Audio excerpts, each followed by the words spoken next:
Ang reason, dahil para maiwasan po ang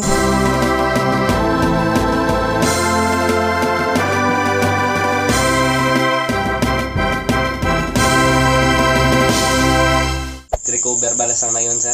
Okay, so ibig sabihin, hindi ipinapayo, not advisable na isa sa mga pinakamahalagang gawin. Hi guys, magandang gabi po sa ating lahat. In this simple video guys, nais ko lang pong magbigay po ng munting update po sa akin pong baboy inahin na nanganak na po siya sa kaniyang pangatlong parity po. Ang status nito, nililipat po ng technician ko po, no?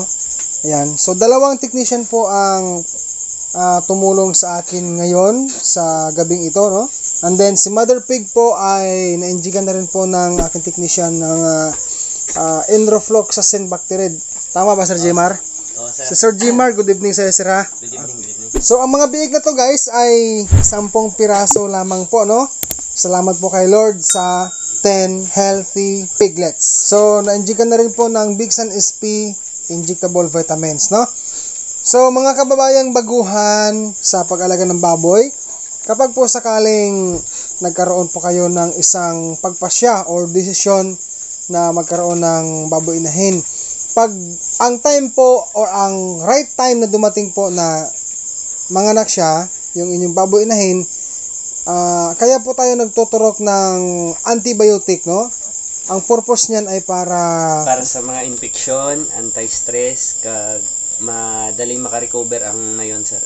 Okay, so nagtuturok po ang aking technician sa baboy inahin na to every after nanganak po ito ng antibiotic po ay para anti-stress, anti-infection, no? Mabilis pong magkaka-recover sa stress, no? King's VitaPlus Animal Feed Supplement. Ang simpleng mensahe ko po sa aking mga viewers dyan, mga kababoy, mga ka-aggressors, kapag po tayo ay kulang po sa kaalaman, pag sakaling dumating ang point na ganyan na hindi pa natin alam ang proseso, pwede po tayong makipag-coordinate or makipag-communicate, makipag-contact in short sa inyo pong mga brand technician upang sa ganun po ay maalalayan po tayo sa actual na assistance. Kung wala man sila, halimbawa, kung meron kayong mga kaibigan, mga kakilalang ka-aggressors na may alam din sa pag-alaga ng baboy, ay pwede din po kayong lumapit sa kanila. And then, isa pa ho, Sir Jmar, ikaw pong tatanungin ko, ha? Oh, yes, sir. I mean, gusto ko po ikaw ang suggestion ko lang. Sir. Nanggagaling sa'yo, sir, ang isang advice, no? Advice kung ano ang dapat gawin. Palipasin ang 7 days bago paliguan. Sige sir, pakisuyo nga sir. Ano, sir? Para makaiwas sa mga bughat, ilanat, kag hindi dali-dali, sir, luya ang nayon bala, sir. Okay. Sige-sige ng sige-sige ng pag-recover balas ang nayon, sir. Okay, so ibig sabihin, hindi ipinapayo, not advisable na paliguan kaagad ang baboy inahin pagkatapos ng anak. Except, pag lumampas na ng 7 days, sir. After ng anak, pwede na yung paliguan. Pag makalampas na ng 7 days na hindi siya nalagnat, pwedeng paliguan na, sir. Okay. So, ayan ha, baguhan ha, mga beginners ha. Tandaan po natin yan. Kasi sa totoo lang po, meron po akong isang subscriber, no? Sorry guys ha, hindi ko na lang po sasabihin ng pangalan ha, pero ang nangyari po kasi ay nanganak halimbawa ang kaniyang baboy inahin kahapon, tapos kaninang umaga ay napaliguan, nawalan po ng buhay ang kaniyang baboy inahin. Ako po si Dodong Bilaran, bilang malasakit ko po sa mga viewers kong baguhan po sa pag-alaga ng baboy, isuggest ko po sa inyo na isa sa mga pinakamahalagang gawin na i-avoid natin ang pagpapaligo kaagad sa mga baboy nating inahin after ng anak. Lumipas ang 1 week bago sila pwedeng paliguan. Advisable po yan, no? Ito guys, kasama ko sa technician, talagang siya po ang dumudulot sa akin ng mga munting idea, no? Munting kaalaman sa pag-alaga ng baboy. Sandali lang guys ha, excuse lang ha. Itong isa talagang nagbubukod ito. Halika dito, Diki, halika. 10 ito guys. No, salamat sa ating Lord. So ano pa sir ang iyong sir, may papayo sa ating mga kababayang baguhan na mga dapat iwasan after ng anak. I mean, mga dapat iwasang gawin after nanganak ang baboy inahin. So kanina sabi mo, huwag paliguan. Sumunod. Kag una sir, pagtapos niya panganak, huwag mo siya muna pakainin ng marami. Okay? Dandahanin mo lang sir. Ang pagbigyan na pagkain. Oo. Ang ibig mong sabihin, halimbawa ganito. Ngayon kasi guys, ang oras ay alas 9 na ng gabi, no? Alas 9:35. So example sir, ganito, tapos nang nanganak ang ating mother pig, ano? Mga 1/4 kilo ng milk maker. Kasi guys, ito ang gamit kong feeds, oh. Okay, sa mga viewers kong nagtatanong, ang ginagamit kong feeds ay Pigrolac Mama Pro Milk Maker. Ito po ay ginagamit sa lactation stage. Tama ba sir? Okay. Tama. So, ang isang cup ng noodles, ito guys, papakita ko ha. Guys, pasensya na po kayo sa akin kasi ako, gusto ko lang pong maklarify natin. No? Ito guys, oh. Ito po. Halimbawa sir, ito, yung cup noodles na to. Ang laman kasi nito is 1/4 kilo ng feeds. Pwede ba to sir, isang ganito? Bukas sir sa umaga, pwede na to sir, isang cup lang muna. Pagka udto, isa naman. Tapos pagkahapon, isa naman. As of now sir, ngayon, Bukas na lang sir. huwag mo nang pakainin. Wag muna. Beginners, pakisuyo makinig kayo ng mabuti. Katatapos lang po ng anak ni Bandero Pig ko ngayon, huwag daw munang pakainin. Okay? Pero pwede yan sir, painumin ng electrolyte sir, mga electrogen. Halos tubig. Gaano naman sir karami halimbawa? Kunti lang? sir, oh. Tansyahin lang mga isang kabo, ganun. Oo, isang kabo lang sir. Ayun guys, kabo. Tara. Atong kwaon guys Kwaon ta bala guys. Kukunin natin. Ito po. Ito po guys Yan, isang ganito, no? Ang tubig. Tapos sir, pagkatapos nun, Pagkatapos, bukas na siya pakainin. Tapos dandanin mo lang sir. Hanggang 1 week. 1 week. Tamat-tamat ka na pataas ng pataas. Hanggang lumalaki yung idik mo. Damihan mo yung pakain sa inahin mo sir.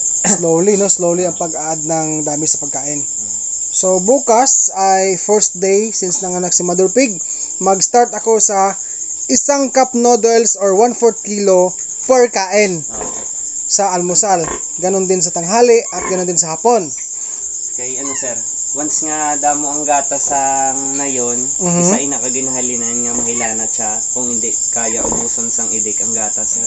Ang ibig mong sabihin sir, halimbawa kung binigla ko siyang pinakain ng maraming feeds, halimbawa magbigay ako ng 1 kilo per kain, halimbawa may chance na dadami ang kanyang milk. Speaking of dadami ang milk niya, may chance din na maninigas ang dyan na area. Tama, sir. Okay? So, speaking also of maninigas dahil sa dami ng milk, mainit kasi kaya magkaroon ng lagnat, sir. May chance na magkakalagnat ang inahin. Pag maglagnat yung inahin mo, sir, damay yung lahat ng idik mo. Ayun ang ano natin. Yan ang paliwanag na magbigay sana sa atin ng munting idea ulit. Ano? Dito guys palagi ko pong sinasabi na munting kaalaman or munting idea dahil totoo naman talaga, no? Kahit tayo po ay isa lamang pong small backyard piggery, si Dodong po ay willing po palaging magbigay po ng mga simpleng idea rin. Handog ko po para sa mga kababayan kong baguhan pa lang po sa pag-alaga ng baboy. Sir Jimar, mabuhay ka po ha. Ito guys, si Sir Jimar, ito po ang nagbibigay sa akin ng mga munting idea, no? May ano lang, sir, may dugang lang ako. May dagdag ka. Sige. Kaya isa pa, sir, likawan lang gid nga mabasa yung mga idik, sir.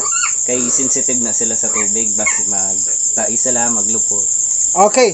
Isa ka mga dahil. Ito guys, tatagalogin natin ha kasi alam ko po maraming mga hindi po nakaintindi dyan ng mga Ilonggo, I mean. So sinasabi po ng technician, katulad nito, iwasan nating mabasa ang mga biik na ito. Ang reason, dahil para maiwasan po ang scouring na tinatawag, no? Yung pagkatae. Pasintabi lang po sa mga kumakain dyan, ha? Tapos, ang regarding sa paglilinis ko, sabi mo kanina sa akin, dry cleaning lang, no? Dry cleaning. No? Hindi pa ako pwedeng mag-spray para maiwasan ang mabasa ang mga biik. Okay naman yan mga kababayan no? Beginners. Dry cleaning. Meron akong dustpan dun sa mo. May hiwagang, walis, tingting at may hiwagang dustpan. Ano pa, sir? Okay na. Yun lang. Okay. Kung magtanong sila, sir, magtanong lang sila. Okay. Magtanong sila sa iyo. Pwede rin sa akin. Sir, ito technician dito guys, no? Dalawa sila ang nagpunta dito para alalayan po si Dodong. 12 hours later. Good morning guys, sa time check natin ngayon ay alas 9:22 po ng umaga. Ngayon guys, si Mother Pig ay kakatapos lang po niyang kumain ng milk maker na feeds. yung lactating feeds, and then may sobra pa ho ng konti ang tubig na may halong King's Vita Plus Animal Feed Supplement. No, balik ako ngayon sa paggamit sa kanya araw-araw na. Kasi nga po, siya ay nanganak na. Then ang akin pong mga biik ay kagabi din pala ay mismong pinutulan na po agad namin ng mga ngipin at ang kanilang mga buntot. Ayan guys, oh, malinis po ang katawan ng akin pong mga biik. At naglagay po ako ng tila, yung kulay pink, yung sako at karton, no? Wala po akong kunang ginawa guys, kundi karton-karton lamang. Ayan guys. So maraming salamat po sa pagpanood mo sa video na ito. Kung ikaw po ay mahilig manood sa baboy content, mag-subscribe ka na po kung hindi ka pa ho nakapag-subscribe. At i-click mo po ang notification bell para po updated ka palagi sa mga bago kong ina-upload sa simple video sa pag-alaga ng baboy.